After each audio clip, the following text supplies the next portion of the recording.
is a perfect, warm November night here in Glendale, Arizona, site of kickoff to Week 10 of the NFL season and a big-time NFC West matchup, 4-4. The Arizona Cardinals and Patrick Peterson coming tonight to take on their longtime rival from the Pacific Northwest. The 12s are here in force as well. Russell Wilson coming off of a disappointing home loss to Washington, trying to get back on the winning ways on Thursday Night Football here on NFL Network. Week 10 begins with a division clash in the desert as the Cardinals and Seahawks chase the Rams. Who will emerge as the favorite in the wild NFC West? Russell Wilson and company were stunned in Seattle last week. Are they still Super Bowl contenders, or is their window about to slam shut? Come on, let's be ready to answer. Plus, will future Hall of Famers Larry Fitzgerald and Adrian Peterson push the Cardinals into the playoffs? Answers ahead on TNF GameDay presented by KFC. Let's gotta go! Go, go, go! Revving it up, get me started, time to press play. Yo, it's backyard football. It's our backyard. Plugging it in, level 10 to the earth shake. God, I'm so happy you got that, boy. All discipline, all hard work, all out. Welcome to TNF GameDay, presented by KFC.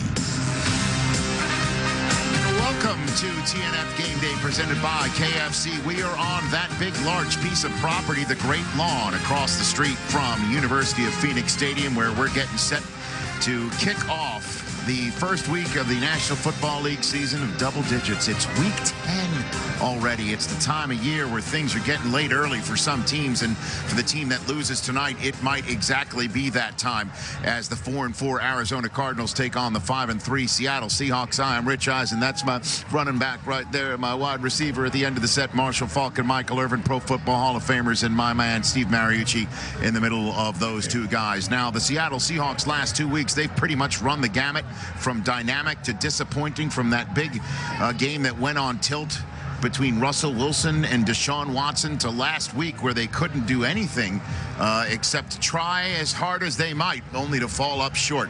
Check it out. Shootout in Seattle. This has been a wild one in the Pacific Northwest. He takes the snap. He's going to throw. Jimmy Graham. Touchdown. Seahawks. Are you kidding me? And the 12s are going nuts. What a game by these Seahawks. Russell has time. Got a man open. Touchdown. And the Seahawks take the lead. Cousins in the shotgun. Looking. Going down the left sideline. Looking for Doxson. Caught. It is caught to the 1-yard line. Rob Kelly going forward. Rob Kelly, touchdown. 59 seconds to go, and the Redskins take the lead. As disappointing a game probably as the Seahawks have had in a long, long time. And you can see what this means. It is all about keeping pace with your West-leading Los Angeles Rams. I did not stutter, Marshall Faulk, did I, whatsoever? Did not, Rich. There are the Rams, a game in front of a Seahawks team that has already won in Los Angeles, and then there's the Cardinals at 4-4, and with the Rams taking on the now Tom Savage-led Houston Texans at home this weekend. The loser of this game could lose ground once again in this division, and it's kind of remarkable that we're asking this question to start off TNF Game Day here on a Thursday night, guys, because you remember that Thursday, you know where I'm going with this, right? That Thursday night in Seattle, after the Tavares Jackson-led Seattle Seahawks beat the Philadelphia Eagles on a Thursday night. Big win for them. And we had Pete Carroll on the set afterwards because Marshawn Lynch declined an appearance. But the reason why I bring this up is the question we had to Pete Carroll was, what's your identity? What identity does the Seahawks have? And obviously we found out in the subsequent years that they have. But here we are full circle wondering that question once again to kick off Week 10, Marshall. You know, Rich, their identity at that time, it surrounded around a run game with beast mode, Marshawn Lynch. And then really good defense, hard-hitting defense that made you pay every time you touch the football. Now, they're a little different. They're dynamic. They're explosive. They want to get the ball down the football field. They don't run the ball as much, but defensively, they're not in there just shutting people down. They're in the bend but don't break type of mode, and we're seeing this different type of football than we've seen in years past from Seattle. Marshall, that identity is what Pete Carroll, he's old school. He's older than I am, you know.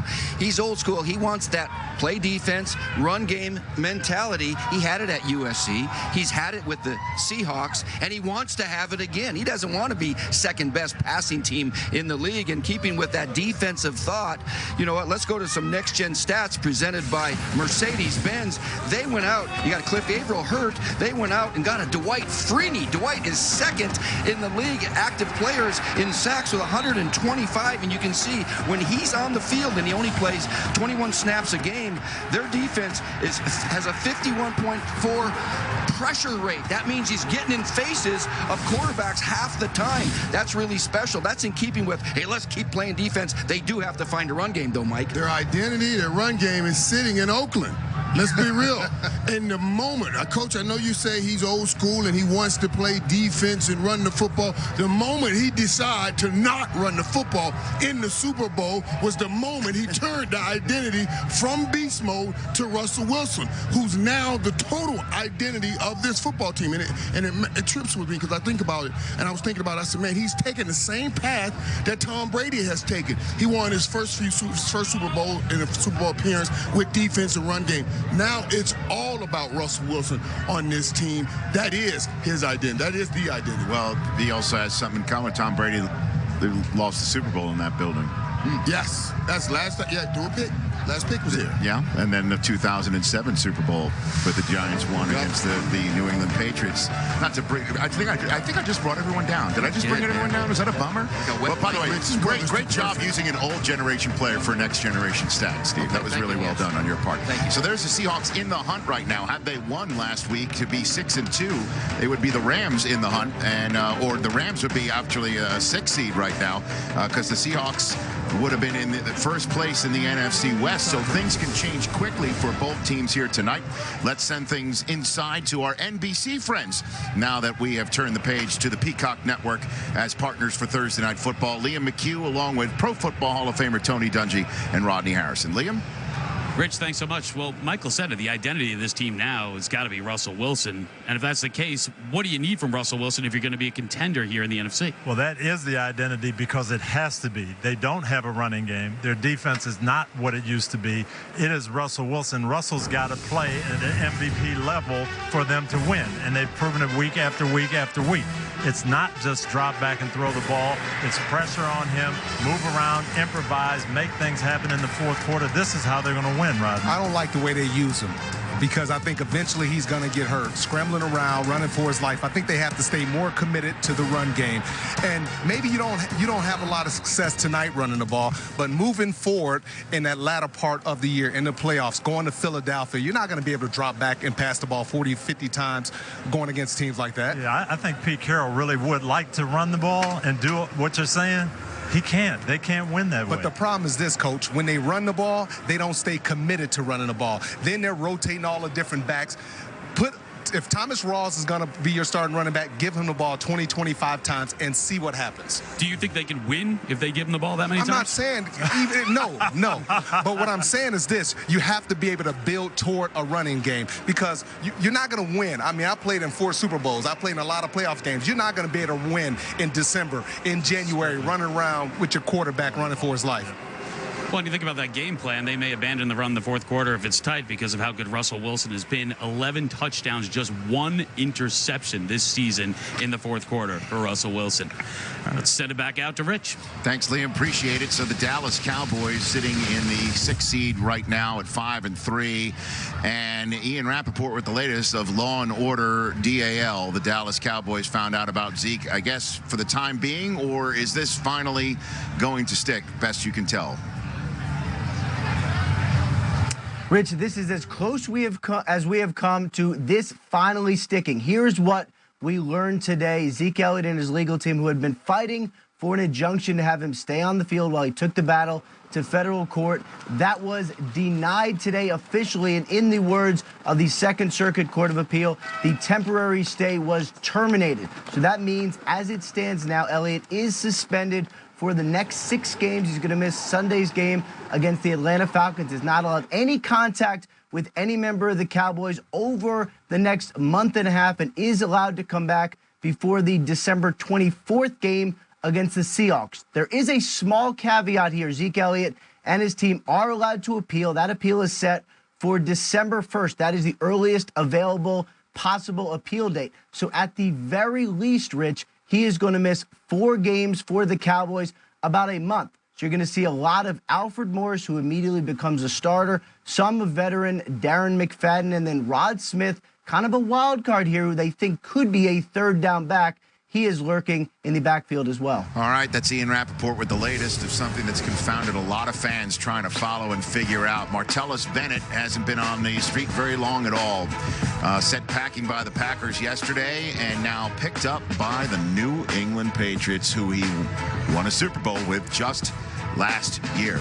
Doug Baldwin arriving for work today, one of the top wide receivers in all the land, trying to get back on the winning ways with the Seattle Seahawks. We are off and running from Glendale, California, where Steve Mariucci is going to get out on the field with the kids and do some X's and O's stuff and make some kids' days. That's next here on National Football League Network. TNF Game Day is presented by KFC's Extra Crispy Chicken. It's extra crispy good. And brought to you by K Jewelers. Every kiss begins with K. Nothing gets a family's full attention like my freshly prepared chicken. The delicious KFC $20 fill-up with 8 pieces of extra crispy chicken and sides will surely get your kids off their phones. And they may even look at you, their loving parent. KFC, it's finger-licking good.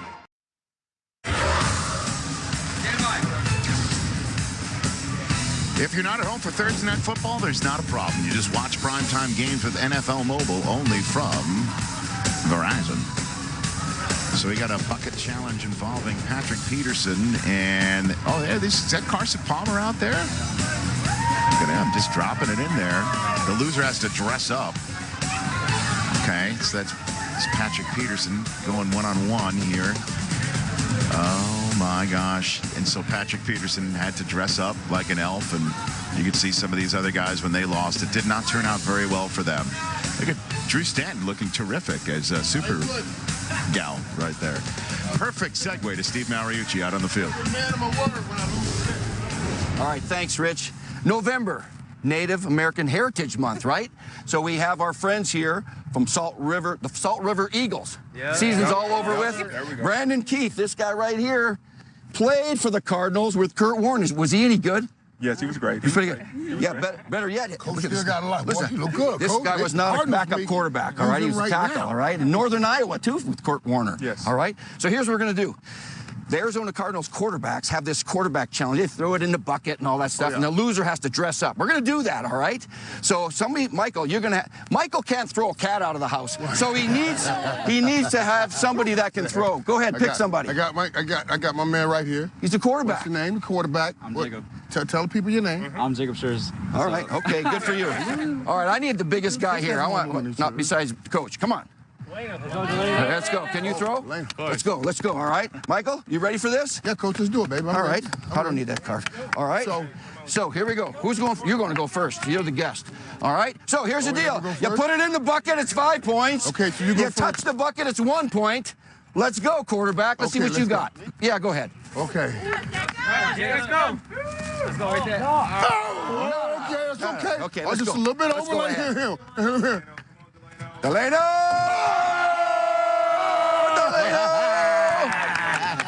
That was too easy. Go ahead, Mike. Right. Hey, go ahead, Mike. I want to see you throw one. Teamwork. Watch this now. Teamwork. Let's go, Coach. You throw one. Okay, I'll go first. I want to see this. Teamwork, baby. Teamwork.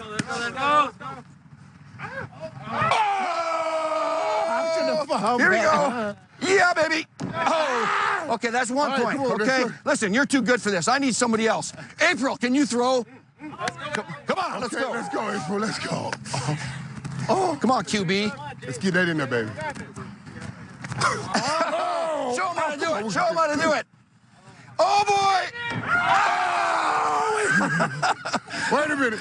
There it is. Here it is. Here it is. The playmaker. Oh, playmaker. All right, let's run up the score, okay? What is it? 7-0. Do it, April. Do it. Yes!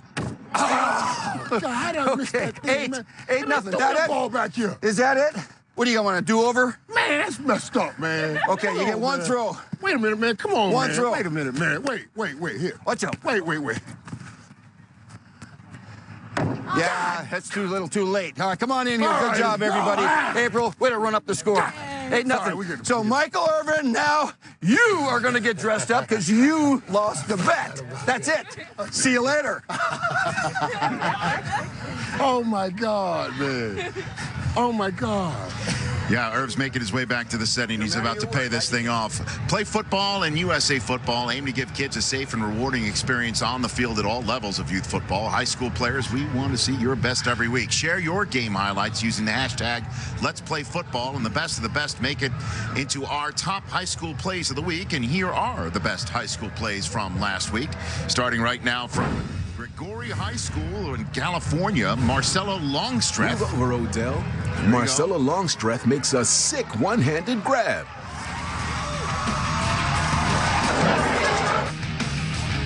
Zach West from Henrietta High School can't be stopped. First, he avoids pressure, then breaks a tackle, and finally hurdles the defender for a 62-yard touchdown.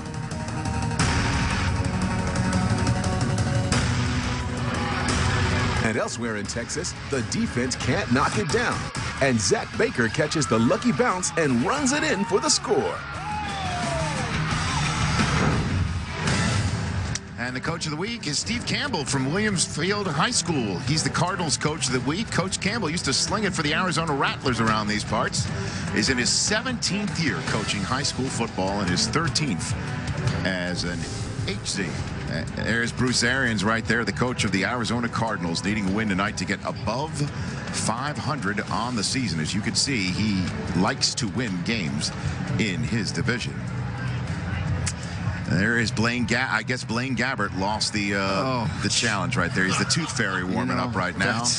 That's hard to do. Oh, my gosh. Wow. All right, Irv, let's go. The unicorn ride of shame, Michael Irvin. Here he is. Wow. That's you. It's somebody's father. He's playing against Notre Dame. Costume with him in his bag. It was just awesome. Well, Do unicorns He and win? Luke, you get a they couldn't participation cheat against ribbon, each other. Mike. Don't lose in the challenge. That's the moral of this story.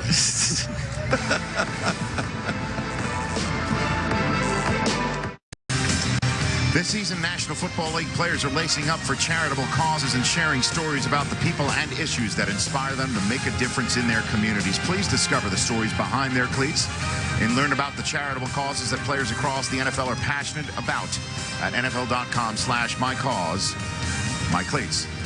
Former NFL wide receiver Anquan Bolden, known very well around these parts, retired less than 3 months ago, which was a stunner for many who knew he could still play, but not to those closest to him. For years, Bolden has pushed for social change throughout the country, and now it has become his life's work. The games may play on without him, but Bolden is still front and center and devotes his energies to activism. Me walking away from football wasn't an easy decision.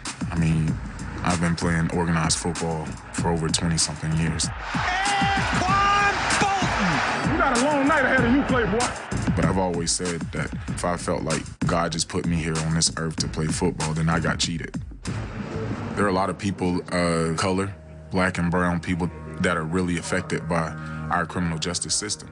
Today we're having a Listen and Learn tour here in Detroit, and we're trying to deal with some of the main issues. Speaking about juveniles, what's the criteria for a kid to be expelled? His clear-headed thinking, critical thinking is one of the things that I think will surprise a lot of people. You know, you may have a perception of him, but the moment that he begins to speak, you see the still waters run deep. You feel that there are enough resources to address all of the issues that we have to address when it comes to our youth? It wasn't something that I was originally intending to do. It's something that kind of happened. I lost my cousin about 2 years ago.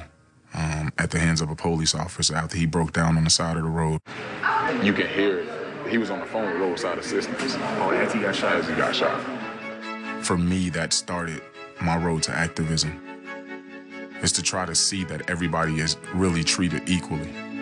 That's why you see guys kneeling and protesting.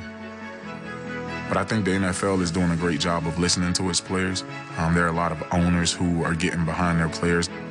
One of the things that I heard from one of the owners in particular is that it's not a player's problem, it's an us problem. They listen. Yeah. First step. Yeah. First step. My plans are to create change, to make sure that myself and others around me get as involved as possible on the state and local level. Hopefully, it trickles down to other leagues, MLB, NBA, as well as in different communities. Thanks for coming. I think the one thing that we underestimate as citizens is the power that we have. I want to be remembered as a man who gave his all and served others here on earth. Mission accomplished there. Anquan Boldin is currently planning his annual turkey giveaway in his hometown of Pahokee, and then another Listen and Learn tour set in New York City for this December. We are back with more here from the Valley of the Sun in Glendale, Arizona. Apparently, I named a city in California by the same name last segment. We are back with more. Beautiful night for football. Great job, Anquan. Supposed to be open. Great job, buddy. Everybody who came for a good time, let me hear you say yeah. Last week in Seattle, the Legion of Boom was caught off guard. What a catch by Josh Doctson. Is it up to Russell Wilson to try to carry the Seahawks on another deep playoff run?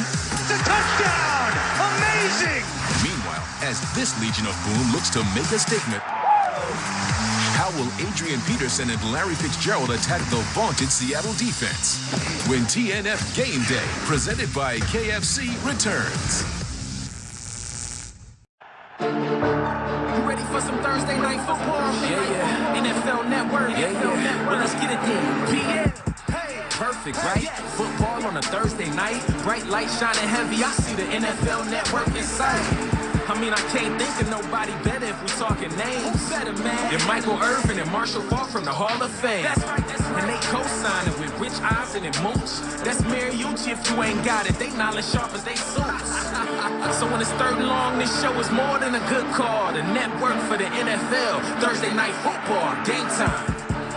Yeah. I mean, how come they got to rhyme with Mooch? They can't rhyme with my last name? I mean... What rhymes with Eisen? How about this? Earl Thomas is not Risen. So says Rich Eisen. Okay, fine. Who heard that he's supposed to be inactive because he's not active. I'm done. See, I can only go half. The rap made you guys cool, and you are losing it right here on TV. Lost.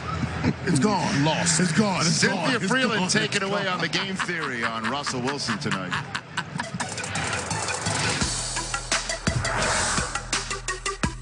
The Seahawks Super Bowl teams were built on their ability to control the clock with a run game and strike for the occasional big play. This year, Seattle's inability to run the ball is putting more pressure on Russell Wilson to make explosive plays, resulting in a high-risk, high-reward offense. As a team, Seattle's backfield has been inefficient. The Seahawks averaged the 4th fewest yards per rush on first down and the league's fewest yards after contact. With their running backs struggling to gain yards on early downs, the Seahawks turn to Wilson, who leads the team in rushing and whose running ability on early downs allows the Seahawks to stretch the field. Wilson's 11 completions of 21 or more yards on first down are more than 25 quarterbacks have on all downs combined. Relying on Wilson's big play ability is risky. He's been under pressure more than any other quarterback. However, the addition of Dwayne Brown brings offensive stability to the Seahawks and allows them to revert back to their more measured style of offense. In Brown's first game with the Seahawks, Wilson's time to throw increased by nearly half a second, and the Seahawks' yards per rush improved by nearly 2 yards. With Dwayne Brown playing a key role in reducing pressure in the passing game and increasing efficiency in the running game, my model currently gives Seattle the best odds to win this division and earn a first-round bye. Wow, and earn a first-round bye on top of all of that. Time to talk Courtyard's greatness on the road. Marshall Faulk, a quarterback whose arms and legs are being relied upon to keep an offense on schedule, does not, on its face, sound sustainable.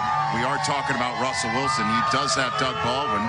He does have a whole offensive line that now has Dwayne Brown on it. He's got Jimmy Graham in the mix.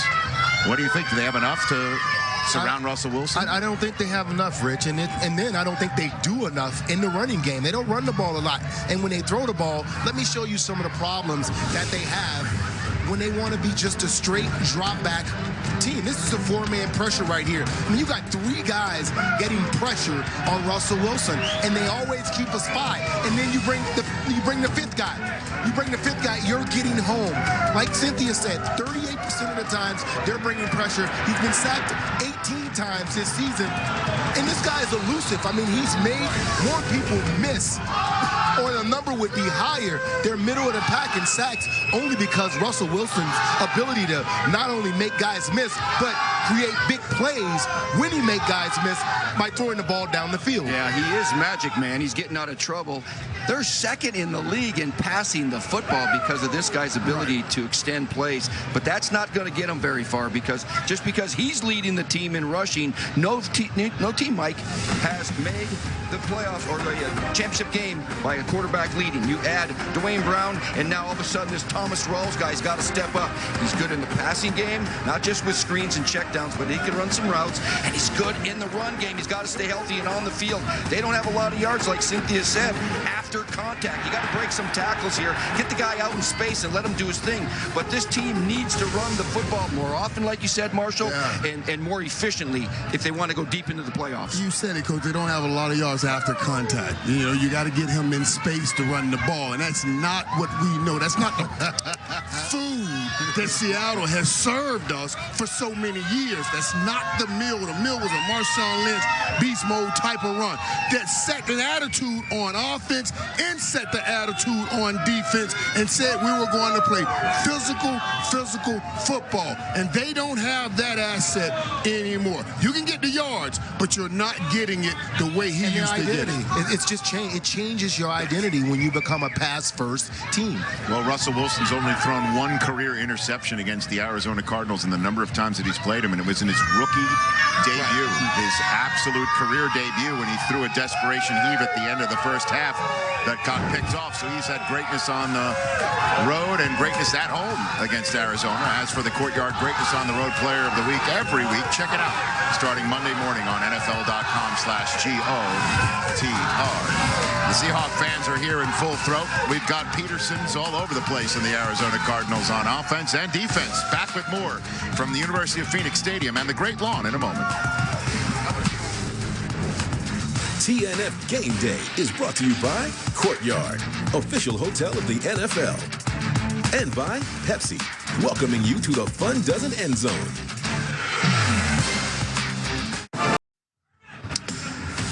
Okay, welcome back to Glendale, Arizona. It was here in week number 3 that the Arizona Cardinals played their first home game and the first nationally televised game of the season. It was against the Dallas Cowboys. Back when we were all wondering if Zeke Elliott was going to be able to play the entire year, how did we know that it was going to go back and forth, suspended, not suspended, in all sorts of courtrooms from the state of Texas to New York City? And today came down the ruling that the suspension is back on. I'm not going to bore you with any of the legal details. An appeal won't come until December 1st, meaning the next 4 Dallas Cowboys games will be without Ezekiel Elliott. They go into this stretch at 5-3 right now, taking on one of the many 4-4 teams, including the Cardinals this week. The defending NFC champion Atlanta Falcons, trying to bounce back after a 3-0 start, has now led to 4 losses in 5 games. They're a desperate team. Michael Irvin, I want to turn to you first. How do you think this affects the Dallas Cowboys? Ezekiel Elliott out for the foreseeable future. I think it affects them in a huge way. I mean, Ezekiel Elliott is the bell cow for that football team. And I know I get people all the time talking about you can put any one of those running backs behind that offensive line. Guys, I just don't believe that. It's a difference when you have Ezekiel Elliott. When in 2015, McFadden scored 3 touchdowns. Yeah, he had 1,089 yards, but only 3 touchdowns. 2016, Zeke scored 15 touchdowns and on pace this year for 14. That's a huge drop. Yeah, obviously it's going to affect the Cowboys when you lose the best runner in the league, the most productive guy. You're going to have a drop-off. It's also going to affect the other teams. I don't think the Cowboys are going to win this division. I think Philadelphia will earn a bye. So we're talking wild card teams here. It affects the Cowboys. It affects the 2 teams that are playing tonight. The Seattle Seahawks at 5-3 and 4-4 over here with the Arizona Cardinals. It affects teams in the NFC South. New Orleans, Carolina, Atlanta, who plays the Cowboys next. Those are the teams that are looking at this with interest, going, you know what?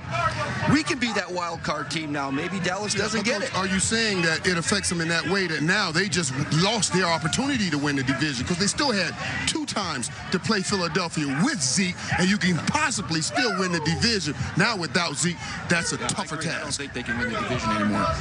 What do you think, Marshall? I think I like what Jerry did by keeping McFadden and Alfred Morris, some veteran running backs.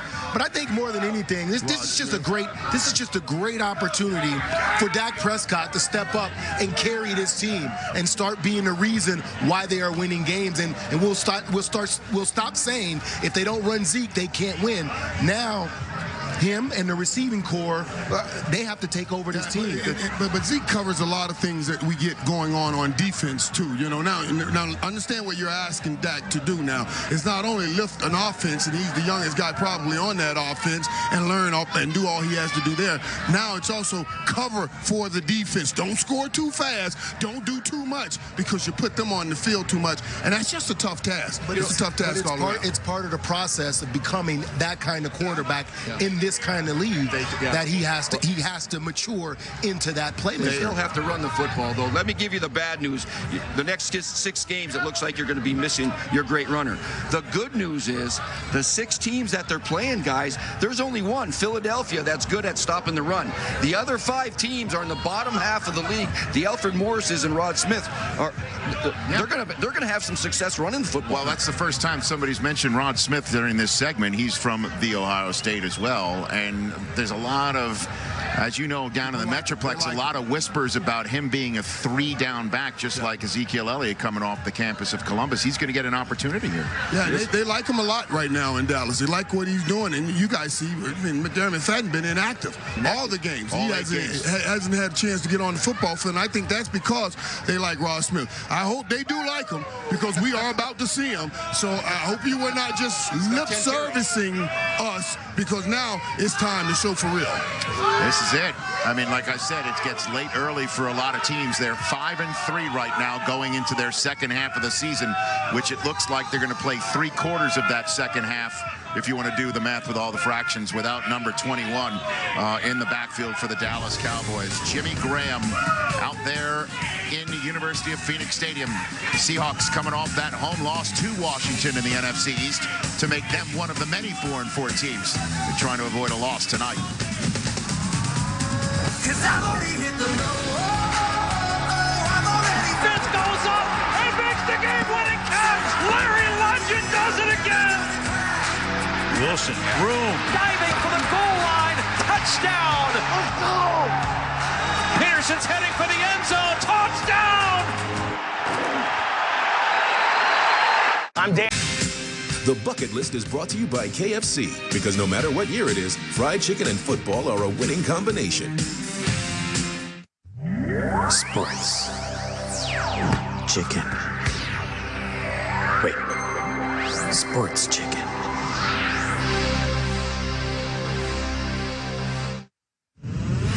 Time for the Bucket List, presented by KFC. Just another day. Everybody wanted opportunity, so opportunity to get. Trying to pick up the blitz. There's a big hit. He waited, and it cost him Michael Bennett. Look at it. There's a jailbreak. You got dig deep. He played with Fox. Schaefer's got it. The pass is going to be picked on. Intercepted by Sherman. Seattle's going to win it. I mean, Earl Thomas Thomas is one of the biggest playmakers in the secondary in the National Football League, and one that has been there right from the get-go of the Pete Carroll era in Seattle. And as you can see, they are a much better team with him than without him. And tonight, they are expected to be without Earl Thomas. How does that affect this matchup with Adrian Peterson running downhill with Drew Stanton in that offense tonight? Yeah, well, it's important that he's maybe the most versatile safety in the league. He can play in the box and stop the run. He can cover guys one-on-one. He's a leader. He makes calls. The whole thing. Well, they're going to have to play Brad McDougal over here. Boy, that front that they got to get some pressure with the Dwight Freeney's and Bennett's and Frank Clark's to help out the secondary. They're already starting one rookie, Shaquille Griffin, over there at corner, and now you start another guy in place of Earl Thomas. Man, there's a lot of weapons. The matchup problems exist with Larry Fitzgerald, John Brown, Jaron Brown, J.J. Nelson. There's all kinds of guys. Yeah, you know, Larry will get his part. He'll do his part in the intermediate area. I'm wondering how this affects the possibility of big plays. This is exactly what Arizona needs to stay in this game and have a chance at winning this game. Is an opportunity to make big plays. And you're telling me Earl Thomas is not in the football game? All of a sudden, my big play meter goes way up because I feel a whole lot better right now, even with my backup quarterback. Not having Earl Thomas on his defense is comparable to the Arizona Cardinals not having Carson Palmer at quarterback. When you think about how he conducts traffic, how he makes sure people are lined up. If you think about the play, the Dotson play last week, that play happened. We normally see Earl Thomas. He would have dissected that and been over there on that sideline so fast. But him not being there, it's huge for this defense. And you mentioned something, Marshall, when you say dissected. That is the key right there. It's not that these other guys may be more physically gifted, shoulders down, but they don't play the game more physically gifted, shoulders up. And that little tenth of a second of dissection will get you to make that play instead of missing. So I'm going to ask a question that a lot of folks sitting at home are going to ask. We just saw Earl Thomas warming up like he's playing. What is he doing out there if he's not playing? He's doing some rehab, and he's getting it stronger, and they're going to have 10 days to get ready for that next game, and he's not quite ready. You don't want to pull it now down the stretch. So they're going to get him healthy, and he'll be back for their next game. He's not game ready, but he can go out there and condition and make sure he keeps his body ready for when he does come back, he's in the right kind of condition. Because, I mean, if I couldn't do this broadcast because, you know, I had laryngitis or something like that, I wouldn't be talking into a microphone while I'm not on TV. You're saying playing safety and doing this job is different by that look. Yeah, it is. Did you just compare? Well, I mean, talking in the mic to playing free safety in the National Football League. Full speed running into someone else. This clearly isn't it's not as contact driven, correct? But the way you're looking at me, I think it's about to be. Be sure to check out the NFL social platforms tonight to weigh in on who you think will be the TNF difference maker presented by KFC. I'm just asking what I think a lot of people are wondering. Yeah, just trying to make it relatable. That's all I'm trying to do. Salute to Service Month rolling on here in November. Adrian Peterson. That was a real handshake, you guys. Oh, be careful. Be careful. Yeah, when he shakes a hand, you feel like you're having your blood pressure taken. Arizona and Seattle. Yeah. Ready or what? Yeah. Let's go. Look, the keys to victory, don't ever let them see sweat. Cardinals, Seahawks, a fight in the NFC West. You need yards, put the ball in AP's chest. Looking downfield, Larry Fitz is like the league's best. And Russell Wilson make your squad look like children. As far as defense, Richard Sherman covers a million. Thursday night ball, we going till it's nightfall. Ask the coach, I guarantee, tell you it's the right call. It's time, y'all. Yeah. Sanders, it's from 1995. What's up, bro? Okay. Thursday night football. I need everything you got. It's Titans. It's Steelers. It's two AFC contenders in primetime. Oh, my goodness gracious. Marcus Mariota and Tennessee's dynamic offense are ready to roll. Touchdown! But Antonio Brown, Le'Veon Bell, and Pittsburgh are poised for a run to the finish. Titans, Steelers, Thursday night football. When it's on, it's on. Next Thursday at 8 on NFL Network, NBC, and streaming on Amazon Prime Video. It is a beautiful night in Glendale, Arizona. What a huge football game this is to kick off Week 10. 5-3 Seattle against 4-4 Arizona. They are contenders on the outside looking in at the playoff picture and looking up at a surprising division leader. It's a shutout victory for the Los Angeles Rams. The winner of tonight's division showdown puts heat on LA. Keep playing with Bob. While the loser falls another step behind. We can't relax. We will find out what we're made out of. Seahawks. Cardinals. Prime time. Let's get this quarter started. Week 10 starts now. Welcome to TNF Game Day, presented by KFC. It is, as I mentioned, a very eclectic crowd here, from Cardinals fans to the 12s, coming from all over the NFC West landscape to see Russell Wilson do his thing here in University of Phoenix Stadium for the 5-3 Seattle Seahawks. Tyrann Mathieu will be eyeing down Russell Wilson, trying to make a play on that defense for a 4-4 team that is going to try and make a playoff run starting tonight in week number 10 on NFL Network and NBC. I am Rich Eisen, pleased to be joined by Marshall Faulk and Michael Irvin and Steve Mariucci here on Thursday Night Football. And look who just surfed in, look who just glided in, just look who parachuted in like it's just right before a game. You guys are right down the street. I appreciate you guys coming to my hometown and inviting me in for a cameo. Guest starring Kurt Warner, Thursday Night Football. The top story outside of what this game is all about tonight involves Ezekiel Elliott, who is at his hearing today in New York City, and the ruling that came down after he left that courthouse is one that did not please him or the Dallas Cowboys. His 6-game suspension is back on. He will not be able to appeal it in the court that made this decision today until December 1st. So that's 4 more Dallas Cowboys games until Zeke can have his appeal even heard.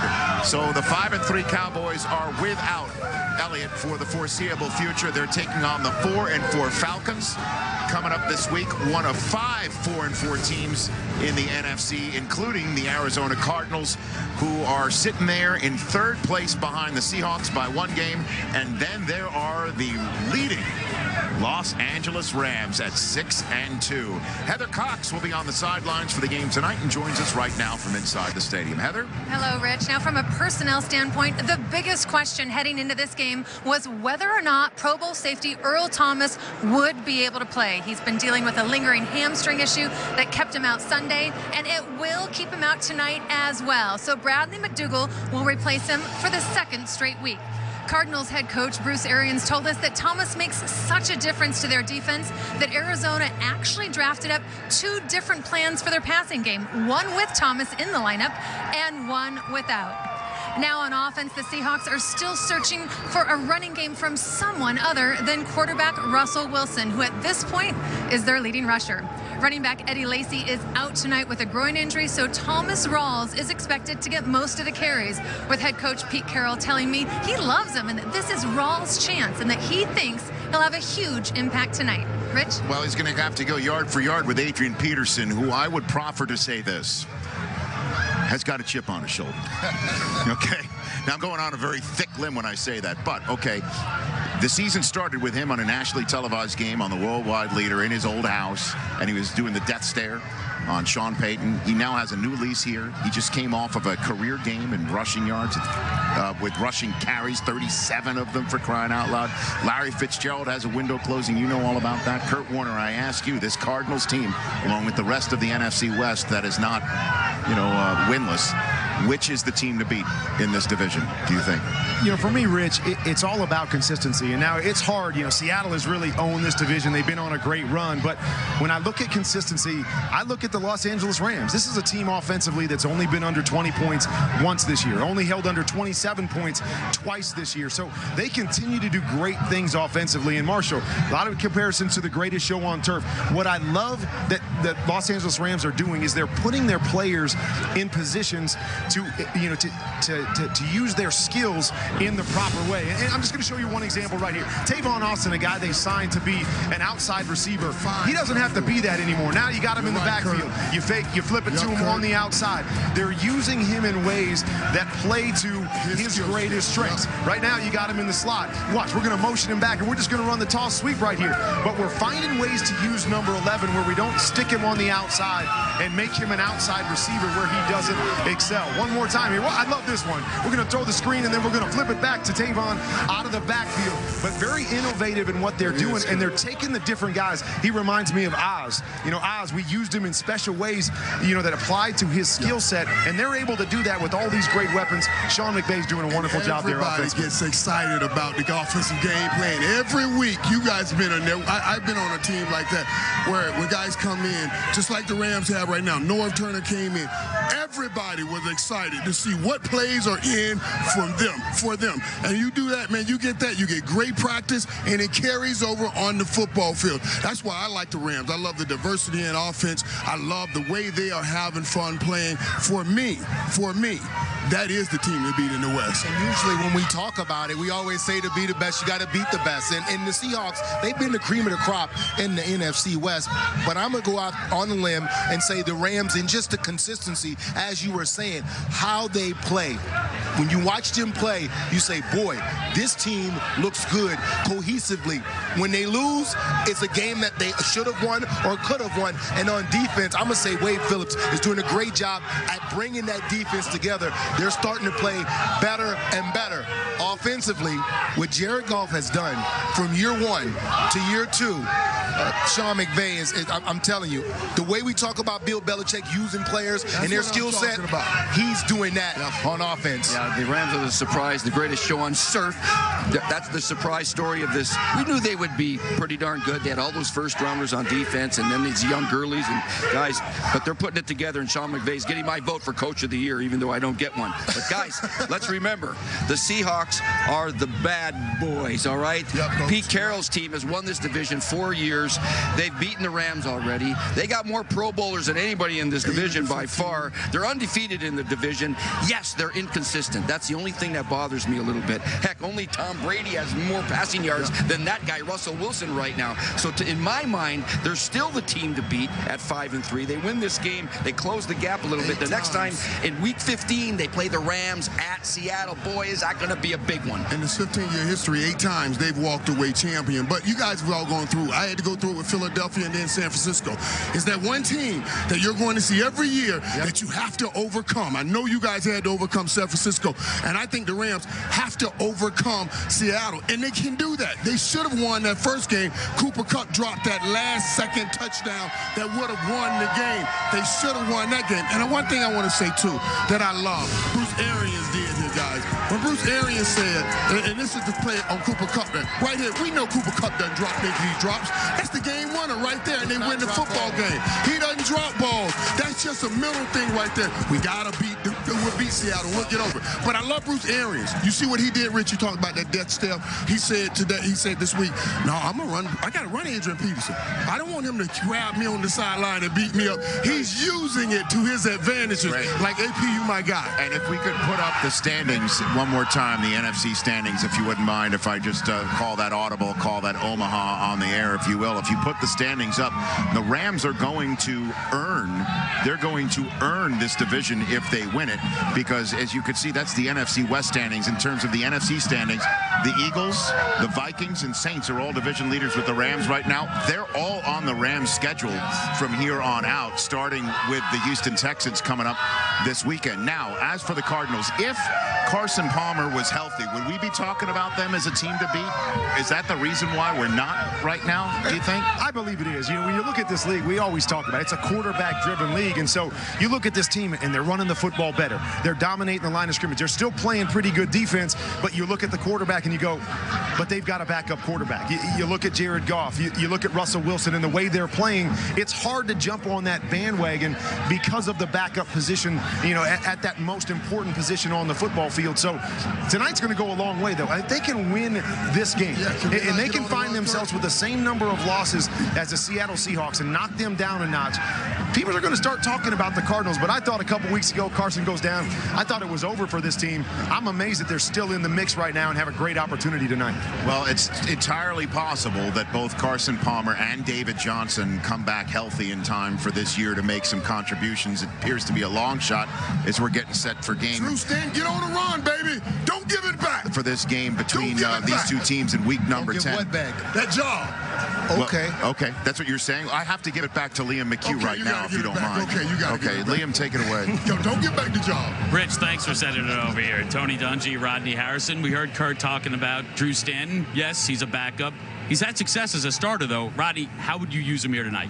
Well, we know that they have Adrian Peterson. He's going to get the ball 25 or 30 times. But Coach Bruce Arians, he's not going to change the personality of this offense. This is a big play offense. Last week against San Francisco, the very first play of the game was a deep shot down the field to John Brown. They have Adrian Peterson. I think they're going to struggle trying to run the ball against the Seattle defense, Coach. And even though Drew Stanton is a backup, this is going to be a simple game for him tonight. I'm not going to say easy, but it's going to be simple. That box is going to be loaded up. Cam Chancellor is going to be near the line of scrimmage. He's going to have one-on-ones anytime he wants it. Look to his left side, put your receivers out there, and throw the ball to your left side. You're going to have one-on-one opportunity. Will you stay, if you're Drew Stanton, would you stay away from Richard Sherman, or would you attack him? I'd throw on that left side all night, just what Kirk Cousins did last week. Well, if the game plan's to key on Adrian Peterson, got 37 carries last time. How many carries are you giving Adrian Peterson this time around? I'm giving him 30, and I think he's going to get it. I know Bruce Arians well. He and I coached on the same staff at Kansas City when he coached the running backs.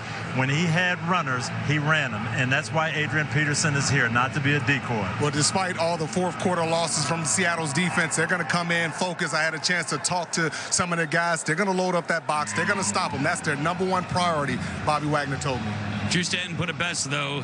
He's not a normal 32-year-old running back. That much is clear about Adrian Peterson. And this is not a normal defense either. No. Fair points, as we send it back out to Rich. All right, thanks very much. Kurt Warner's left. He's gone. So he cameos. He does an XO. He drops the mic. He's out of here. Russell Wilson making some pieces of paper much more valuable with a stroke of the pen for the fans who are here in University of Phoenix Stadium. And the roof is going to be open tonight, as you can see. Letting the sunshine as it currently still stands inside the stadium. Play against the experts in the weekly Pick'em game presented by Lexus. Go to NFL.com/Pick'em and see if you know more than the pros. Coming up on TNF GameDay. On his home turf last week, Russell Wilson and the Seahawks came up short. Can the dynamic QB deliver a decisive division win? Plus, in Arizona, the 1-2 punch has a brand new look. With a rejuvenated superstar teaming up with the longtime face of the franchise, will these Cards continue to soar against a stout Seattle D? As TNF GameDay presented by KFC rolls on.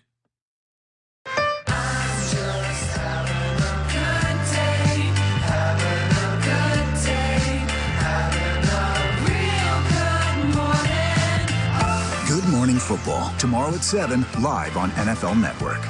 He was a raw talent. Sees him double coverage. It doesn't matter. He caught it anyway. Driven to be the best by a hidden inspiration. I hope she's thinking that I'm the son that she wanted me to be. Larry Fitzgerald, The Football Life, tomorrow at 9, only on NFL Network.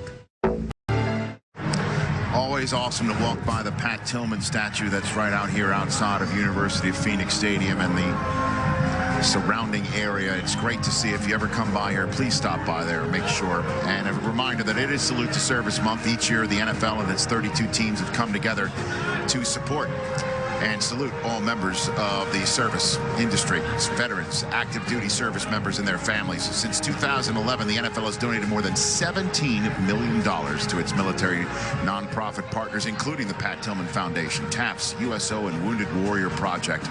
Join the salute and give back to our service members by visiting NFL.com/salute. And the bonds between the league and the armed forces often manifest themselves in powerful and dramatic ways. Fox NFL insider Jay Glazer, and a good friend to all of us here, and former Green Beret and NFL free agent Nate Boyer are among those dedicated to a thriving program that brings the two institutions together for a new mission and a new lease on life for the men and women who have given so much of theirs. The best way to describe MVP is whether you're a war fighter or a professional athlete, When that uniform comes off, how can we find purpose in our life moving forward? Who's new here?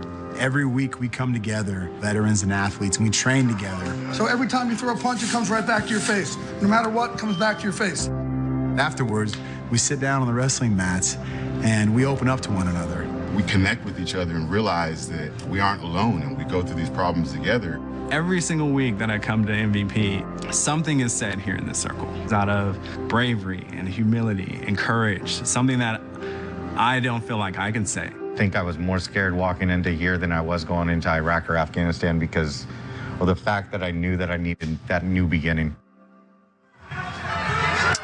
Join us for NFL Game Day morning at 9 Eastern Time. You can see the entire story on NFL Game Day morning, which we're always appreciative of you tuning into to get you set for every single Game Day Sunday. Now, let's go on the field right now.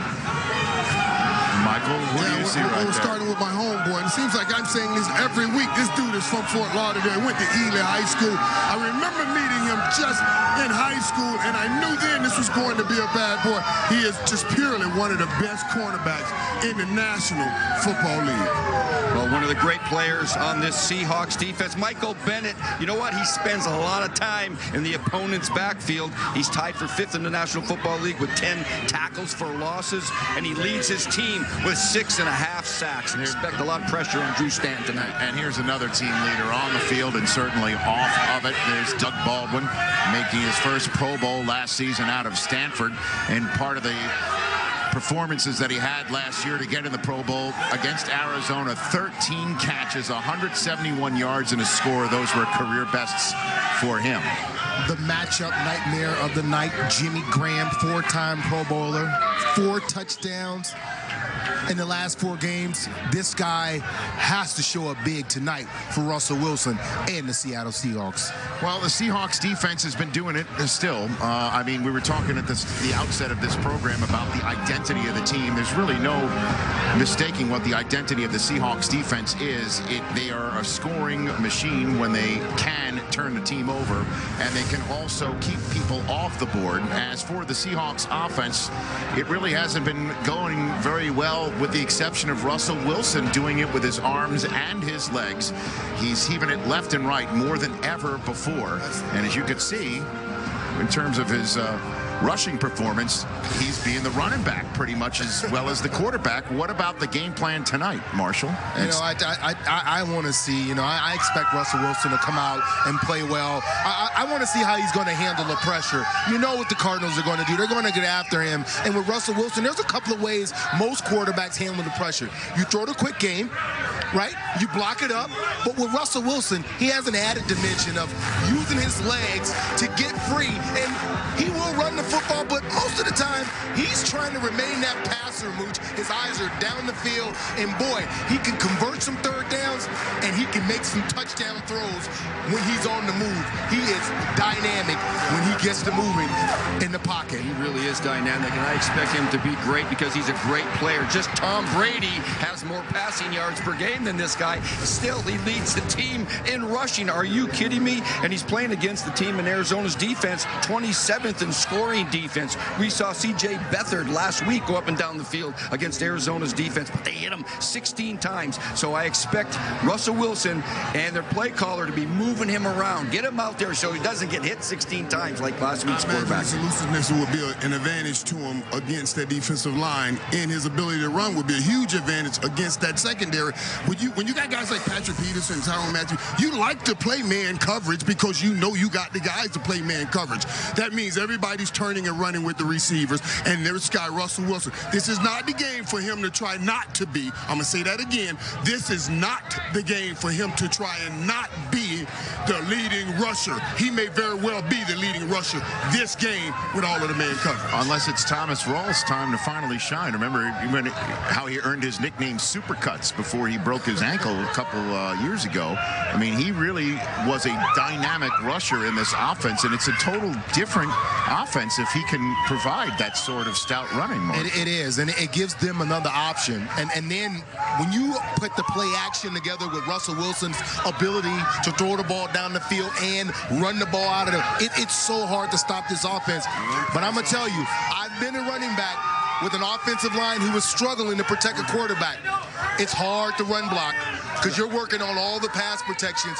The running game suffers, and that's what we're seeing with the Seattle Seahawks. Yeah, and I'm going to tell you something, though, man. Russell Wilson this year, and I think over the last few years, remember when this thing first started, how we kept talking about and kept taking credit away from him because we were like, oh, he's just really managing. He's managing. He was learning, and now he has learned. And I mean, without him, this team would have no shot whatsoever. I think those are the two teams. If you take Tom Brady off New England, you got no shot. That's why they let Garoppolo go. You let Russell Wilson not be on this football field for Seattle, and the rest of the parts they got around, you got no shot whatsoever. That's why they got to develop a run game. They got to give it to somebody else once in a while. Thomas Rawls has got to run the ball. He's got to catch some screens, some draws, some traps, get something out of the run game and that position, because when you go in your back nine and you play in Seattle and then you play in Philadelphia in playoffs, you're going to get some bad weather. You got to be able to run the football somehow, some way, get back to it, Pete. Well, meanwhile, on the other side of the field, they have a backup quarterback, the Arizona Cardinals, and then they have a guy who's a landlord, and then the guy who's in his backyard living in his guest house. I'm referring to Larry Fitzgerald, who once Adrian Peterson was acquired by this team, told Adrian, why don't you stay with me? These are two guys who have known each other for quite some time and now have a shared goal in mind. Once upon a time, the current all-time receiving yards leader in the NFL and a future first-ballot Hall of Famer went to an awards banquet to pick up the trophy for being the best receiver in college football. And at that banquet, this receiver met the current all-time rushing touchdowns leader in the NFL and a future Pro Football Hall of Famer himself, who was there to pick up an award for being the top player in all of high school football. Larry Fitzgerald and Adrian Peterson have stayed in touch ever since. Stayed in touch as Larry got drafted by the Cardinals, who 3 years later had a front office executive pushing for the team to draft Peterson. That executive got overruled, and Peterson went to the Vikings, the childhood team of once Vikings ball boy Larry Fitzgerald. They stayed in touch while each became all-time greats, setting personal marks that may never be broken by other persons, both trying to win Super Bowls with all-time great future Hall of Famers. They stayed in touch when Larry once got to the big game, almost won it, and still wants to get back to it. Adrian, now one team removed from the only professional team he's ever known, still wants to get there too. These days, Larry and Adrian are in touch every day, brought together on their lifelong dream of a Super Bowl win by that once overruled front office executive from that fateful draft day, current Cardinals GM Steve Keim. Now, Larry and Adrian, along with a star-studded defense, are counting on each other's hearts, fortitude, and 30-something bodies to will the Cardinals to the Super Bowl without a future Pro Football Hall of Famer at quarterback. Can they do it? The stage is set. A potential storybook ending is in the ether, certainly with Larry Fitzgerald still balling out in the top 10 in yards and catches this year. In his 14th season, he led the league in receptions just a year ago, and now Adrian Peterson now with a new football lease on life here in the desert, as you can see, running like the guy that ran in Minnesota for all of those years. The question is, what about tonight when it is all on the line in front of the nation? Michael Irvin against Seattle. How do they perform against this defense? And that was beautifully put together right there. You know, in your heads, you get dancing ideas of watching Larry and Adrian Peterson, both whom do not have Super Bowl rings, winning the Super Bowl this year, riding off hand in hand or horse in horse, however you want to chalk it up. And it'll be a beautiful picture. But we got to bring it back to the reality of the night. And that's the situation. But I tell you this now, the one thing I love about Larry, guys, is Larry, he's a great route runner. You know, he's not the fastest guy in the world. And I think that's his asset because he has patience. He knows to understand the timing of the offense. If Drew Stanton can just calm down his reptilian brain, that thing that has him fight or flight, don't run, just sit and wait and be patient and drop that ball in there, Larry can make plays on this defense. I can't wait to watch this game. I hope America watches this game, and especially this offense. Arizona's the oldest team in the league, and, well, largely because of these two guys, and Carson Palmer and their kicker. But Larry Fitzgerald, what a career. Yes. 43 yards a game receiving. He will move up the ladder and he'll get 43 yards a game. Keeps healthy. Oh, yeah. Second to only Jerry Rice and T.O., a couple of guys I was privileged to coach for a long time, and then it's Larry Fitzgerald. Are you kidding me? What a fantastic career. Can't wait. And Adrian Peterson, you know what? 37 carries last game. He got stronger as the game went on, like he was a kid, Marshall. Down the stretch, when you start talking about running the football, you know, the great backs get better in the second half and can close out a game. But you know what? His longest gain of the day was a 25-yarder on his 36th carry now. 36th carry. He says, you know what? I still got it. And in this short week, I'm gonna show you that I still got it with some fresh ways. I like Larry Fitzgerald in the slot and what he's going to do. He always manages to get things done. But I like what Bruce Arians did last week with this guy. 37 carries. Yeah. That's going to make Seattle put another guy in the box. That means you got to play some form of man if you put a guy in the box. And now they get to throw the ball down the football field. Great game plan last week for this week. Let's just be real now. You know, I would love to see it all end well over here now, but it has been a short week. 37 carries last week. You're only 4 days later, and those are old legs. Now, I'd like to see them rise up and do something great. This is Adrian Peterson. Yeah, I want to define offense. That's what I want to see him do tonight. You thought he was done. Hey, everybody, stay tuned. Football Night in Arizona, presented by Walmart, is coming up next. 55 tomorrow tonight if you run that ball.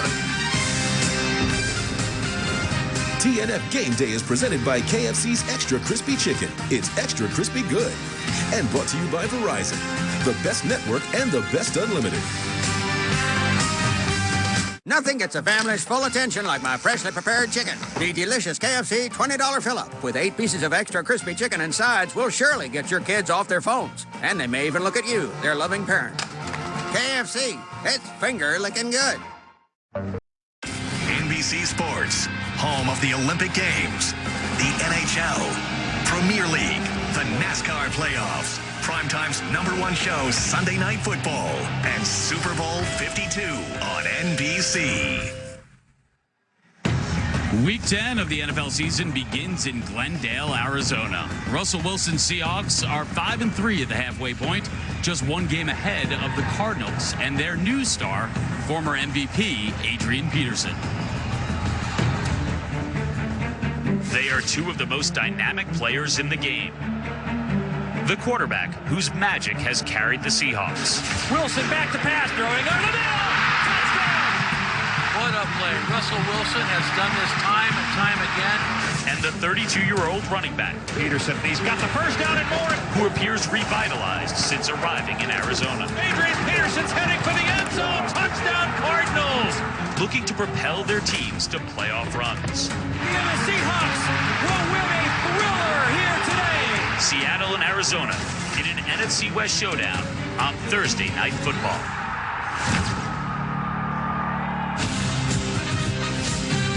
Welcome to Football Night in Arizona, presented by Walmart. And welcome inside University of Phoenix Stadium, where the roof will be open on an 84-degree evening as the Seahawks and Cardinals meet for the first time this season. And hello, everyone. Liam McHugh alongside Tony Dungy and Rodney Harrison, getting you set for NBC's first Thursday Night Football broadcast of the year. I get it, we're only at the midway point, but for these 2 teams, the stakes feel very real tonight. What's your biggest question going into this game? Let's start with Seattle. Well, for me, it's how they're going to bounce back from a devastating loss on Sunday, and an atypical loss. The defense at home fell apart in the final seconds. I just talked to Pete Carroll, though, on the sidelines. He said, we've always been able to bounce back in these situations. I expect us to do that tonight. And for Arizona, I'm looking at Adrian Peterson. How is he going to come off just playing a few days ago on a Sunday? He's 32 years old. How will he play tonight? 37 carries the last time out, not a lot of rest for him. As for Seattle and Arizona, well, they've been the 2 top teams in the NFC West each of the last 3 years, but right now they both trailed the surprising Rams in the division. And with 8 games down and 8 games to play, they both find themselves on the outside looking in when it comes to the playoff picture. So let's go to Arizona. How significant is tonight's game for them? Well, they need this win, and they want to stay in the race Also, you have to look at how this team is constructed. Their best player, Larry Fitzgerald, talking about, do I want to come back next year? They've got an older quarterback in Carson Palmer. They've got an older coach in Bruce Arians. This team needs to win. That's why they went out and signed Adrian Peterson. So they've got to get themselves back in the race, and to stay in the race, they need to win tonight. Sense of urgency on the other side for Seattle, though. Of course, because I think the window is closing for him, because you talk about Richard Sherman. He came out this week and he said, hey, we're all in for the Super Bowl. They went out and signed Dwayne Brown. They went out and got Dwight Freeney. But if you look at them defensively, they've gotten older. They haven't won a Super Bowl in 3 years. They've had some injuries, and guys are getting paid a lot of money. You discussed Peterson and the workload. For more on him, let's check in now with Heather Cox. Liam, thanks so much. Peterson is in his 11th season, so he knows a thing or two about recovery and preparation. And following those 37 carries in that win at San Francisco, Peterson told me he actually went straight from the airport to the Cardinals facility and right into the cold tub, all part of getting ahead of the curve on this short week. Then on Monday, he lifted, doing 3 sets of squats. His goal was to, quote, bang up my legs and flush them. By Tuesday, he said he was definitely feeling that work that he'd put in, that it was back to the cold tub yesterday so that he could be ready for the 30-plus carries his head coach, Bruce Arians, hopes to give him tonight. Now, you'll remember that the Seahawks actually brought in AP in the offseason to fill a void at running back. Ended up going with Eddie Lacy instead. Well, tonight, Lacy's out with a groin injury, so Thomas Rawls gets the start. But the biggest injury for Seattle is on the defensive side. Pro Bowl safety Earl Thomas will miss his 2nd straight game with a hamstring injury, Liam. Heather, thanks. All right, let's go back to Peterson, and let's bring you back to when you were 32. How'd you feel the Thursday after a bruising football game on Sunday? I'll tell you, when I was 25, I was sore. And I'll tell you this, it took me to Wednesday. It took me 3-4 days, and I was the guy doing the hitting. I wasn't getting hit. So I think he's going to struggle tonight. I just don't know if his body can fully recover, because I'm concerned about him, not in the 1st and 2nd quarter, but in the 3rd and the 4th quarter when your legs start to get heavy. Well, I'll tell you, like Heather said, his coach, Bruce Arians, expects Adrian to carry that ball 30 times tonight. Bruce and I coached together in Kansas City. We had a back named Christian Okoye, and we fed Big Christian the ball. Bruce was the running back coach. I'd see Christian over there with the oxygen, and Bruce is saying, you're not tired. He's not asking him. He's telling him you're going to get the ball. He'll do the same thing with Adrian tonight, and Adrian wants the ball. You guys are on the short week as well. No cold tub for you guys, but already recovering, bouncing back, a lot of energy, and a strong start. Up next, an update on the suspension of Cowboys running back Ezekiel Elliott. We are counting you down to the Seahawks and the Cardinals on football night in Arizona.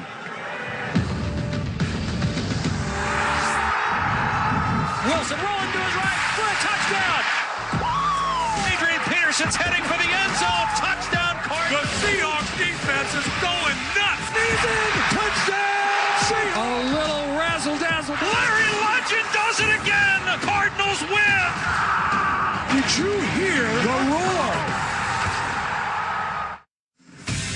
Football Night in Arizona is brought to you by Microsoft Surface, the official sideline technology provider of the NFL. By Rocket Mortgage by Quicken Loans, mortgage confidently. By Untuck It, shirts designed to be worn untucked, untuckit.com. And by Walmart, rock this Christmas with Walmart.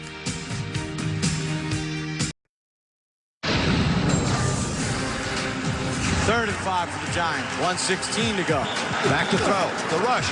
Gonna be hit. Gonna be sacked. No, he got out of it. Now he fires downfield, and it is not caught. 118 and counting. Russell's going to lay it up over the top this time. Curse reaching up. Ball snap. He caught it. It fell into his arms. Are you kidding me? Wilson, quick throw. And it's intercepted. Intercepted by Malcolm Butler. Butler has it at the 1. Oh, my God. Couple of amazing Super Bowl moments that happen right here. You know, we're driving over to the stadium. You're talking. The stadium comes into view. You got real quiet, real fast. It still hurts, man, every time you see the stadium. You look over there around midfield and you start shaking your head like I should have made that play. It hurts. It's disappointing, but I'm ready for some football tonight. We were all here for that other play, the curse catch. You guys are watching the field. We're up in the end zone. I'm looking in the monitor. I see the replay. Going, this guy caught it. You turn around, you see the replay, and you say to me, here we go again. And guess who was happy? Him. I thought it was going to be an instant replay, but Malcolm Butler switched that around. All right, so a little stroll down memory lane right now. Let's look to the future. Week 10 gets started tonight, Seattle and Arizona.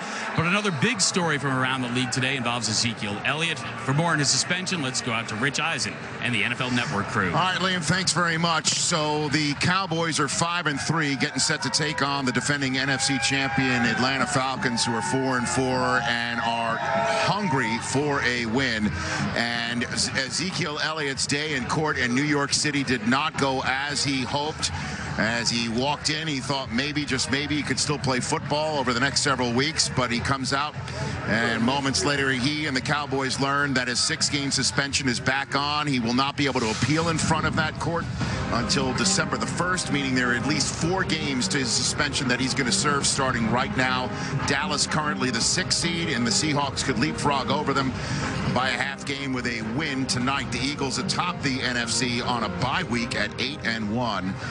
Michael Irvin, I have to hand it over to you first for your thoughts on the suspension and how it's going to affect the Cowboys. Well, this is a big shot against the Dallas Cowboys. I mean, the Dallas Cowboys since week 4 have started really getting on a roll here and getting back to being the team they were last year and probably looking like the best team in the NFC. And now you take away Ezekiel Elliott. I know people talk about you got a good stable of running backs behind that offensive line. You could put them in and still get 1,000 yards, and they are right.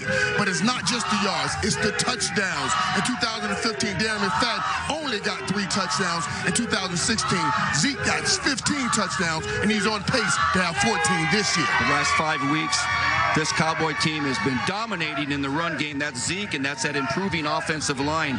They're going to miss him because when you have Zeke, you have the run, you have the threat of the run, and now you have all the play action passes and movements for Dak. Well, you don't have that anymore. Alfred Morris and Rod Smith now only 24 carries all year, Marshall, and no touchdowns. They've got to get going with these 2 guys. I look for McFadden and Morris to really pick it up, but I really look for Dak Prescott to step up with Dez and Beasley and Williams and Witten to now show that this passing game is something to be dealt with, and now you throw to set up the run. McFadden's been inactive, so hopefully he can get some runs and get going. We're going to find out. Yeah, we're going to find out. That's why you have veterans sitting behind the young guys. Well, this game, part of the Week 10 Sunday slate that we'll be talking about at length on NFL Game Day morning, starting at 7 a.m. Eastern with the gang from NFL Films, and then join all of us out in Los Angeles at 9 a.m. Eastern time. We've got to get off this set because Steve Mariucci cannot stand the smell of the wafting barbecue that comes across this set once every 5 seconds. Liam McHugh, we've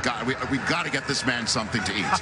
It's all part of the atmosphere outside. It's loud out there. It's starting to get a little loud in here. We're hearing from the Seahawks fans specifically. Now Sunday's action will conclude with a matchup of the last 3 Super Bowl winners as the Patriots take on the Broncos right here on NBC. So you look at this Broncos team, obviously they have their issues at quarterback, but it's a defense that got lit up for 51 points by Philly. What do you need to see from Denver's D? Well, they have to get back to playing disciplined defense. I know they're very frustrated because the offense has been struggling and guys are getting out of position trying to make plays. Aqib Talib did it last week. He came off a coverage coach, got beat for a touchdown. And if you do that against Tom Brady will light you up for 50 more points. And the other thing now you're hearing, hey, we've got these communication issues. Some of the defensive backs saying they really miss T.J. Ward.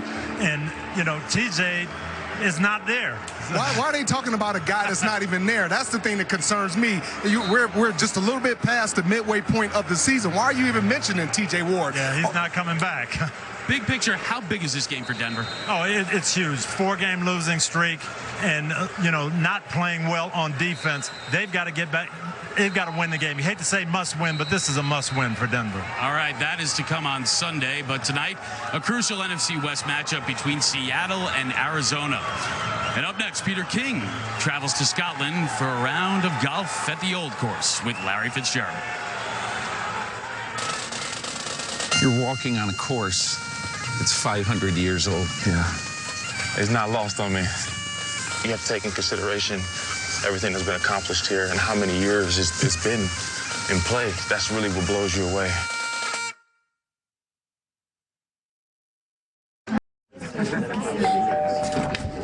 Papa John's is here.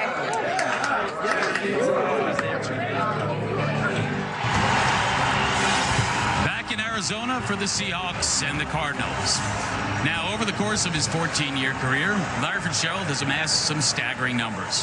107 touchdowns, 10 Pro Bowls, but perhaps the most impressive is 97. That's how many countries Fitzgerald has visited. Scotland was the most recent, and this past summer, he hit the links with Peter King. This is St. Andrews, Scotland. For most, playing on one of the oldest golf courses in the world is a once-in-a-lifetime journey. For Arizona Cardinals receiver Larry Fitzgerald, it's the latest stamp on his well-worn passport. Of all the hobbies you could have picked, you picked travel. Why? Because you're out of your comfort zone. You have to really be a student of life. Packed for adventure if you plan on catching up with Fitzgerald during his off-season. Travels with Larry are something special. Last July, I joined the Ramblin' Man during his summer walkabout. 18 holes at the famed Old Course. You know what's amazing about this course? It looks so eminently playable. Yeah, I agree. And then it just fools you. Yeah. The thing I love about the game is, you know, you see Tom Brady holding the Lombardi Trophy on the podium. It doesn't get any better than that. You never can beat the game of golf. You hold on to it for a little bit, but you never beat the game of golf. Oh, man, was that close. You really want a birdie, don't you? Oh, yeah. I mean, who doesn't? I'll have one today. Fitzgerald learned the game early by serving as a caddy for his father. But he didn't get serious about golf until 4 years ago. He's a quick learner. Today, he's an 8 handicap. You think in any way golf helps you as a football player? Oh, a lot. How? I think it gives me something to kind of completely take my mind off of things, and it's fun to get out and play in some of the best venues, you know, around the world. There you go. You just had a bird on the Old Course. Yes, sir. This is country number 97 for you. Yeah. How many more do you have ahead of you? I have a lot. I think 120, 130 is realistic, you know, because, you know, I just had that kind of appetite for knowledge and different cuisines and cultures. So 5,000 miles, 8 time zones you came to do this. Was it worth it? Mr. King, it's been absolutely worth it. This is one of the best experiences I've ever had. To be able to do it with a couple of my friends and you, I mean, that's what makes it special. Man, why does the day have to end? Oh, and by the way, he shot a 78 at St. Andrews. Not too bad. I know you know. He ain't no 8 handicap either. No, it looked really smooth out there. Yeah. All right, you know him a bit off the field as well. Yeah, I met Larry when he was just a kid. I was coaching the Minnesota Vikings. He's from there. Not just a great player and a hard worker, but a fantastic person. My son in 9th grade wanted to be a receiver. He wanted to be Larry Fitzgerald. I asked him to just say something to him. He wrote up, took the time to write a personal handwritten note. Hey, Eric, you want to be a great receiver. You got to work hard. You got to catch the ball. But more than that, if you want to be complete, you've got to be a good student. Your books have to be as good as your play. Eric kept that letter on his wall his whole career. How many parents want that letter to reinforce what they're saying to their kids right now? Let's go back to 2004. That's when he entered the league. What do you remember about Fitzgerald? I just remember playing against him as a rookie. He came in as this high draft choice, and we said amongst the defensive backs, we're going to try to intimidate him. I tried to, every time he caught the ball, I tried to hit him, gave him some extra cheap shots, pushed him, was talking trash to him, and he never said anything to me. He just continued to block me. He was humble, and that's the thing that made him great. But he did chase me around, Coach. He is very prevalent in the run game. Always had the energy, always a physical player. In fact, heading into this matchup, Fitzgerald said that playing against Cam Chancellor is, quote, like blocking a refrigerator for 60 minutes. Sounds about right. Let's go on the field live right now. Tony, let's start with the new fridge, Chancellor. And he better be ready. Larry better have his helmet on the whole time, focused on this guy. Cam Chancellor is going to be near the line of scrimmage tonight, playing like a linebacker, not playing like a strong safety. Yeah, Coach, I'm looking at tight end Jermaine Gresham, and he's going to have to deal with this guy, too, because he's not known as a great pass receiving tight end, but they have a lot of confidence in him. They'll split him out against the smaller defensive backs. He's big, he's got soft hands, and he's also a great blocker. blocker. And with the Cardinals playing with a backup quarterback, we're going to see plenty of Adrian Peterson tonight. His nickname in Minnesota was All Day because he wants to carry that ball all day. I know he had a lot of carries last week. He wants to carry the load again tonight. Look for him to get 30 of those. Well, the guy that I'm really excited about is one of your former players, Coach, and that's Dwight Freeney. And they line him up inside. They line him up outside. We used to hate playing against this guy because, once again, that patented spin move, and he's still getting away with it, Coach. He's unbelievable. Yeah, I just talked to Dwight warming up on the field. He said he's got plenty of gas in the tank. He is excited to play tonight. Let's go to the Seahawks offense. For Russell Wilson, one of his biggest weapons, Doug Baldwin. Yes, Doug makes big plays for them. He's going to be in the slot when they need that crucial third down conversion, when they need that big play in the fourth quarter. It'll be Baldwin. But not only that, he's the spiritual and emotional leader of this offense. He gets everyone fired up. Yeah, I had a chance to talk to Patrick Peterson, Arizona Cardinals, best cornerback and one of the top cornerbacks in his league. He told me that he won't follow Baldwin every play. He'll be matched up on him in certain situations, but he also told me that he's going to get an interception tonight.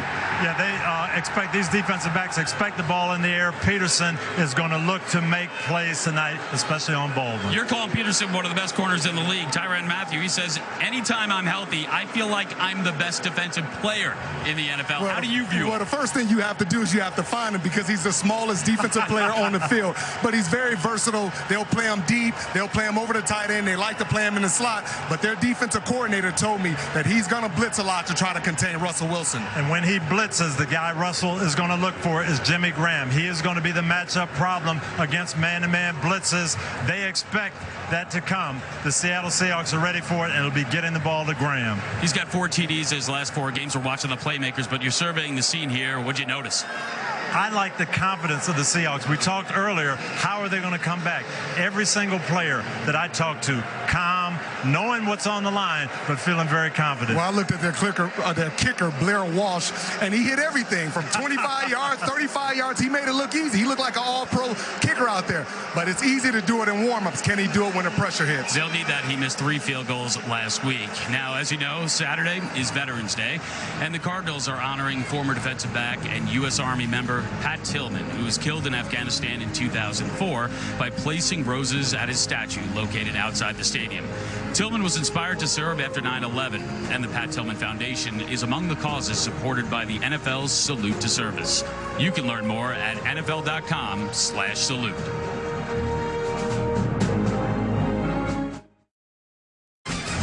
Welcome to the Mercedes-Benz Countdown to Kickoff. Tonight in the desert, a crucial game in the NFC West. We will find out what we're made out of. The Seahawks and Cardinals are fierce rivals. At the end of the day, you got to come out on top. With recent meetings that have become instant classics. And he misses it. That's impossible. You can't be serious. And that's the way it will end. Seattle has one of the league's most poised playmakers. Russell, pass time. Got a man open. Touchdown! Seahawks! While Arizona hopes a resurgent AP can keep on rolling. Peterson's heading for the end zone. What a debut by All Day. The Seahawks and Cardinals. Holy smokes! As the playoff race heats up on Thursday Night Football. And we are back at University of Phoenix Stadium. Now, when Russell Wilson came into the NFL, the Seahawks offense was built around the run. But Wilson's game has evolved, and now in his 6th season, he is one of the most poised and dangerous dual-threat quarterbacks in the league.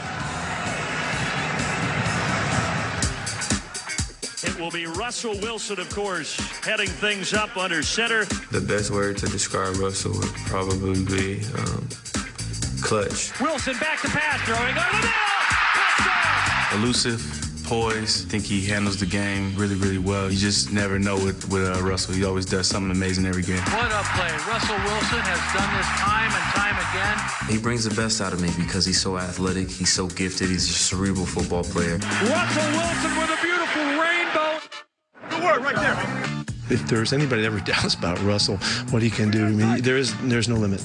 Warren, this is Russell Wilson time. This is where he makes his play. 3 has the most confidence you've ever seen him with. It's just unbelievable, his mindset, his focus at those times, you know, how upbeat he is. When you put a microphone on Russell Wilson, all you're going to hear is him pumping up everybody around him. Boys, big time, big time. I think working with Russ has helped us a lot this season because he can see things that he pictured us doing before. He can have those same muscle memories, those same trust, that same just knowing that we're reliable out there. Touchdown, Seahawks! Really fun to watch because you know something's going to happen. You know, he has extreme confidence in himself and the team, as do we all. And, you know, I feel like we're just watching and waiting for something special to happen. Okay, Tony, for the Seahawks to win tonight and for them to be true title contenders, finish this thought. Russell Wilson must be the MVP of the league. I'm telling you, he is playing great football, but he has to play great football because this team is different now. It's not a dominating defensive team. It's not a dominating run team. And without that, he has to do so much.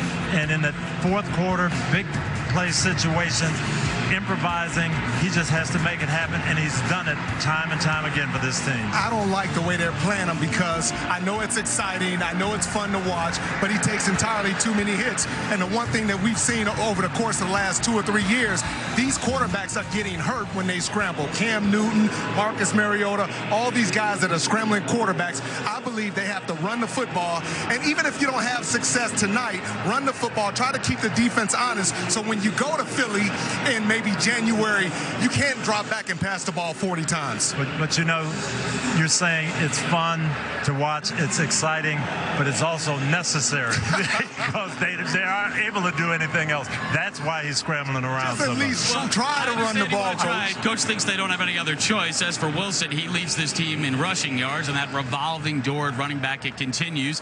Time now for our starting lineups. All right, Rodney, let's begin with the Seahawks offense, and Thomas Rawls, he gets the start. How are you using him? Yeah, they're going to have to stay patient with the run game. Don't rotate the guys so much. Allow a guy to stay in there, get the feel for the game, and try to give them 20 carries tonight. And that Cardinals defense, they do not want Russell Wilson to be able to improvise.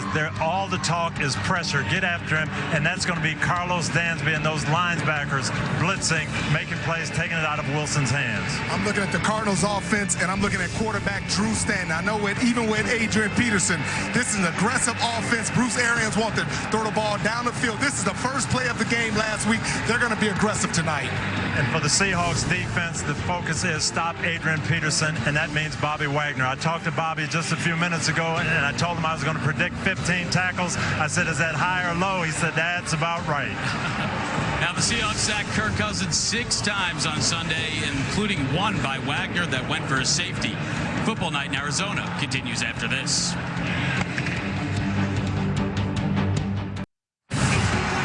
Tonight's game kicks off a big sports weekend in the Phoenix area. On Sunday, just 10 miles south of here at Phoenix International Raceway, it's the final chance for 5 drivers to secure the only remaining spot in NASCAR's championship race. That's Sunday, 2:30 Eastern on NBC. No predictions on the checkered flag, but as the Cardinals huddle and Thursday night approaches, we go back over to Rich Eisen for their picks on the game. All right, thanks very much. Unless NBC flexes into another Cardinals game, this is the last Cardinals nationally televised contest on the 2017 docket. I find it hard to believe that fan base and Adrian Peterson and Larry Fitzgerald on this stage don't equal a surprising home win, 17-14. I'm taking the Cardinals. Oh, that's good, Rich. Wow, Rich, 17-10. I'm going with Seattle. Russell Wilson will make plays tonight. I'm with you, Marshall. Seattle 24-17, Mike. I think the old man will rise up and give us something special to watch. Very special. It'll make it close, but they will not win. 31-24 Seattle. So I'm Lone Wolfing, or Lone Lobo. Lone Wolfing, yes. In the dark out here. Let's go inside the stadium and watch some football. Liam, take it away. Rich Eisen all alone. It's time now to simplify the game presented by Microsoft Surface. So, Adrian Peterson, the key to the office. Who's the hidden key for him, Tony? Well, you know, it really is Larry Fitzgerald, believe it or not. We're going to take a look at Adrian Peterson against Tampa Bay. And here we're going to see him in his normal position, 7 yards deep. They're going to run off tackle here. But the guy that is tough to block is this safety in the box. Larry Fitzgerald is going to come in and get him. And That is going to be the key to the running game tonight. Larry Fitzgerald looking for Cam Chancellor, getting these blocks at the line of scrimmage. See Fitzgerald right here, just wall that safety off, give Peterson the running lane, and Adrian does the rest. But Larry Fitzgerald getting Cam Chancellor blocked tonight could be very critical. Let me tell you something, Coach. We've watched this Seattle defense for a long time, and I had to go into my archives and bring out 2015. They're going to load up the box. Even I had 2 defensive players tell me that they're not going to run. Drew Stanton's going to have to beat him. Adrian Peterson will not have success tonight. You dug deep into the archives. You did your research. Peterson had just 45 yards, on 23 carries in that 10-9 loss. Back with more on Football Night in Arizona.